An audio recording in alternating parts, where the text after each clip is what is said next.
एक YouTube 16:9 video बनाए इस स्क्रिप्ट का इस्तेमाल करके 1947 का विभाजन, सच्चाई जो किताबें नहीं बताती, the partition of 1947 between myth and reality, written by Urvashi Butalia.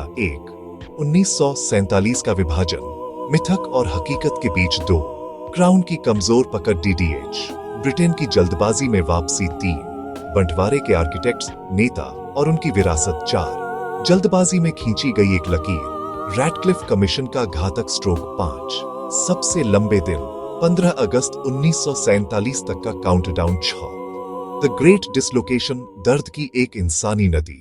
Section 1, 1947 का विभाजन, मिथक और हकीकत के बीच। जब हम 1947 में भारत के बंटवारे की बात करते हैं तो अक्सर हमें मिथकों और तथ्यों की दुनिया मिलती है।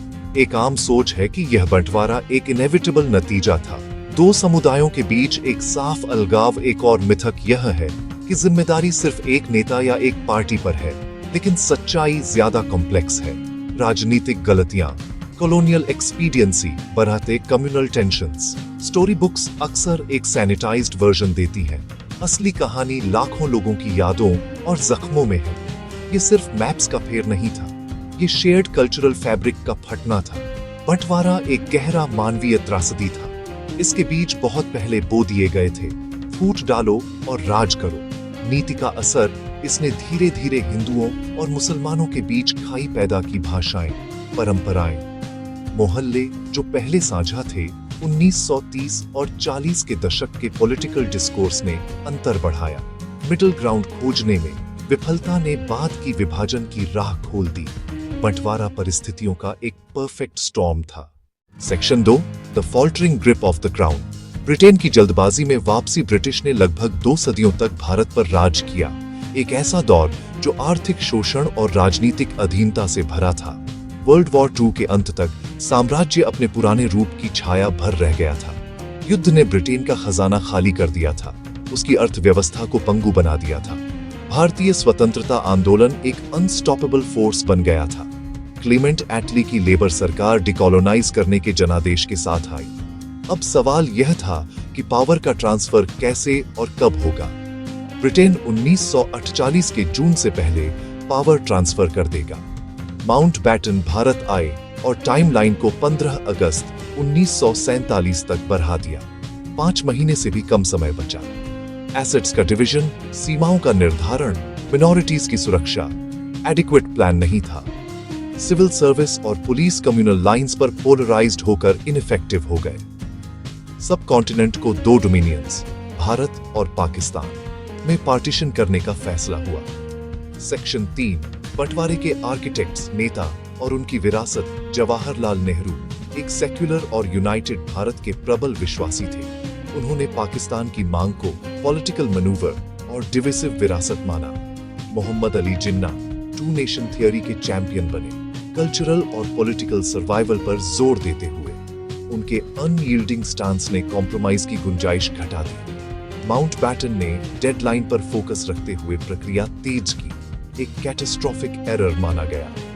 कंसेंसस पर विफलता, यूनिटी और माइनॉरिटी राइट्स के बीच कॉम्प्रोमाइज न बन पाना, एक कलेक्टिव फेलियर। परिणाम, डिवीजन और ब्लडशेड की विरासत जो आज भी उपमहाद्वीप को हॉन्टेड करती है।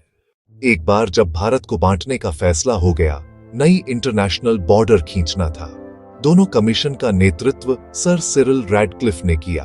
भारत से अपरिचित सिर्फ 5 हफ्तों में प्राचीन समुदायों, गांवों, यहां तक कि घरों को भी अलग करना था। कॉन्टिगुअस मेजॉरिटीज के साथ वेग क्लॉजेस ने इंटेंस पॉलिटिकल लॉबिंग को जन्म दिया। इंटीग्रेटेड टैपेस्ट्री पर रेखा खींचना जीवित देह पर चाकू जैसा था। रैडक्लिफ लाइन का अवार्ड आजादी के बाद ही सार्वजनिक हुआ। Catastrophic uncertainty. 17 अगस्त को घोषणा होते ही केओस और वायलेंस की टाइडल वेव लाहौर, पाकिस्तान गया। मुस्लिम मेजॉरिटी गुरदासपुर का हिस्सा भारत को जम्मू कश्मीर तक सड्डी ढेक पहुंच। बंगाल में बदलावों ने डेमोग्राफिक लॉजिक को चुनौती दी। रेखा आर्बिट्रेरी और ब्रूटल थी, दोनों तरफ माइनॉरिटीज फंसी। अगस्त 1947 एंजाइटी और वायलेंस से भरा था। डायरेक्ट एक्शन डे के बाद ग्रेट कैलकाटा किलिंग्स ने माहौल जहरीला कर दिया। पंजाब टिंडर बॉक्स बना। मार्च में रावलपिंडी दंगे, जत्थे तैयार हुए। दिल्ली में ट्रिस्ट विद डेस्टिनी, पर ग्रामीण पंजाब बंगाल में अधेरा। रैडक्लिफ अवार्ड ने बॉर्डर की ओर डेस्परेट स्क्रैम्बल और एथनिक क्लेंजिंग को जन्म दिया। बंटवारे ने सबसे बढ़े और सबसे तेज मास माइग्रेशंस में से एक को जन्म दिया। 12 से 15 मिलियन हिंदू सिख भारत की ओर, मुसलमान पाकिस्तान की ओर। पैनिक्ड डेस्परेट फ्लाइट, घर, जमीन, चीजें, पैतृक इतिहास पीछे छूट गया। ट्रेनें, बैलगाड़ियां, पैदल यात्राएं, हर रास्ता खतरनाक। हमले, गोस्ट ट्रेन्स, एब्सोल्यूट केओस ने सबको जकड़ लिया। हमले, भुखमरी, हैजा, लोग असहाय और थके हुए।